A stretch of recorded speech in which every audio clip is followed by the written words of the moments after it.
Eto na, mga kababayan.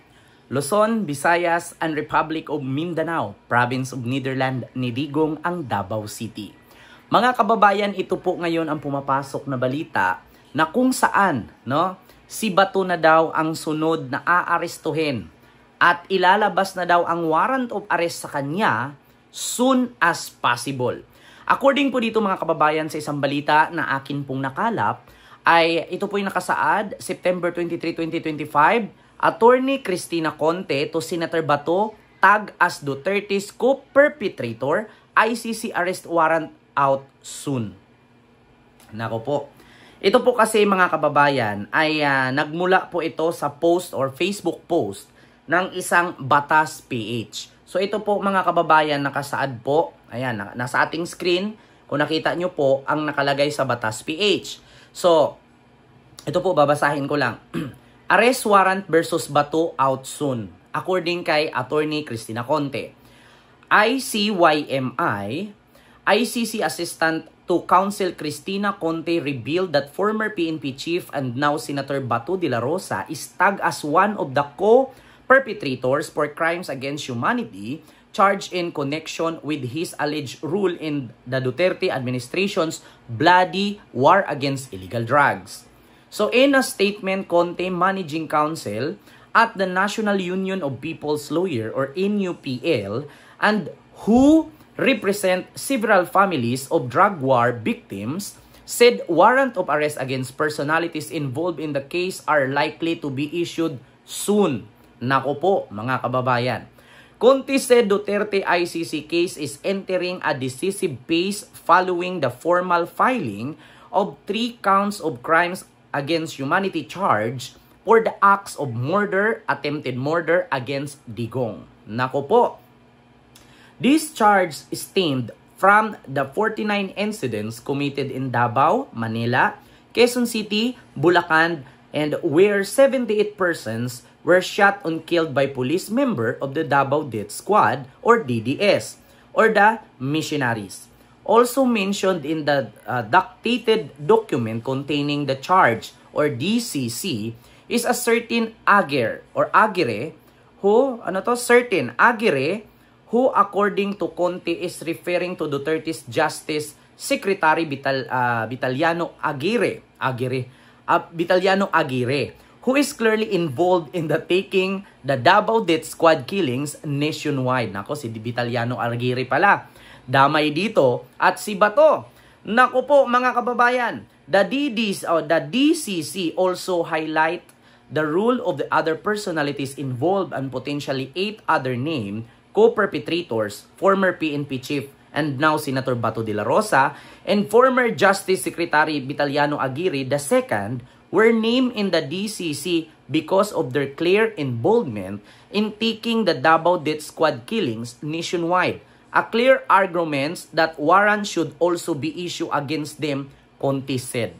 Naku po mga kababayan, ito na nga ang sinasabi ko sa inyo, na hindi lang pala si Bato, pati pala si Vitaliano Aguirre III ay isa sa i-issuehan ng warrant of arrest. Pagkatapos mga kababayan, itong ipinupost.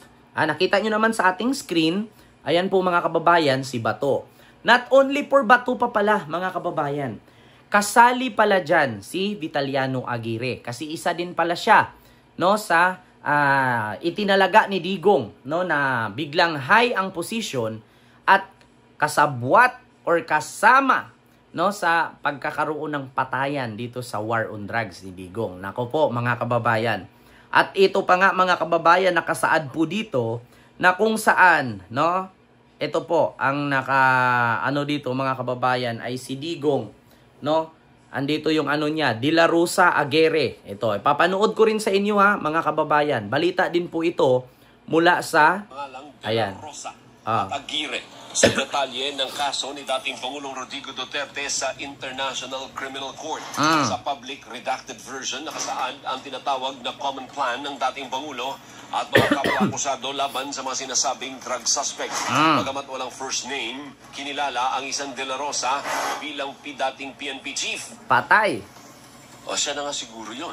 Nako! Kung ipatutupad ang Davao model kung saan papatayin ang mga manlalaban Nakasaad din sa briefer ang isang Aguirre na nagsabing pipiliin nilang patayin ang mga drug lord. Hala! Payag si Senador Ronald De La Rosa, habang umalma si dating Justice Secretary Vitaliano Aguirre at iginiit na peke ang pahayag mula sa briefer. Para sa abogado ng mga biktima ng extrajudicial killing, mahalagang inilabas na detalye sa kaso kahit ipinagpaliban ng confirmation of charges na nakatakda sana kahapon. Whether or not natuloy or hindi is irrelevant kasi dapat talagang ilabas yan. Okay. Kasi that's the document containing charges. That's really the formal charges against Mr. Duterte. Patay! Si ICC accredited lawyer Attorney Gilbert Andres. Gising ng Pilipinas para sa pinakamainit. Nako, mula po yun sa DZMM mga kababayan. So magbasa po tayo ng comment dito.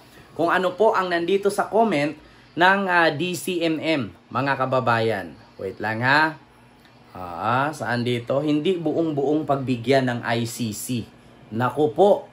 Eto na nga, mga kababayan. Diyos mio marimar. Hala, Diyos ko po. Ayan na nga ang sinabi ko sa inyo eh. Diba? Naku po, De La Rosa Aguirre, pinangalanan na. De La Rosa Aguirre named in ICC charge. At soon daw makakatanggap ito ng warrant of arrest. According mismo yan sa mga abogado ng mga biktima ni Duterte. Nako po. Sabi ko nga sa inyo mga DDS, ito na naman. Uulit-ulitin ko na naman sa inyo. Papapagod lang kayo dyan sa kakasabi ninyo ng bring him home. Makakauwi man si Digong, kabaong na ang kasama. Or else, nakagarapon. Ngayon, makauwi man si Digong, nakagarapon, papalitan naman siya ngayon ni Bato at ni Aguirre. Nako po. Ewan ko kung nasaan si Bato ngayon, mga kababayan. Kasi sa hearing-hearing sa Senado, hindi ko po siya nakikita. Hindi nga ba kaya nagtatago na? Hindi nga ba kaya may ginagawa ng kakaiba? Nako, mga kababayan, yun po ang ating reaksyon at bago. Sa mga DDS dyan, kung ayaw nyong mapalo ng hanger, magbasa kayo. Alam ko naman na bobo kayo, kahit basahin nyo pa yung buong pahinan yan ng ICC, ay hindi nyo pa rin maintindihan. Pero alam ko na hindi kayo bungol, hindi rin kayo bulag. Nakikita nyo naman yung mukha ni Bato. Naririnig nyo naman yung sinasabi ko. Naririnig nyo naman yung binalita sa radyo at sa TV.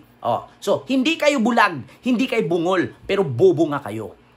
So, yun lamang po, mga kababayan, yung ating latest update, latest balita ngayon. At sa re-reaksyonan natin mga balita. Mga kababayan, paalala ko lang po, hindi po ako news outlet. Ako po ay isang political blogger at reactor commentator.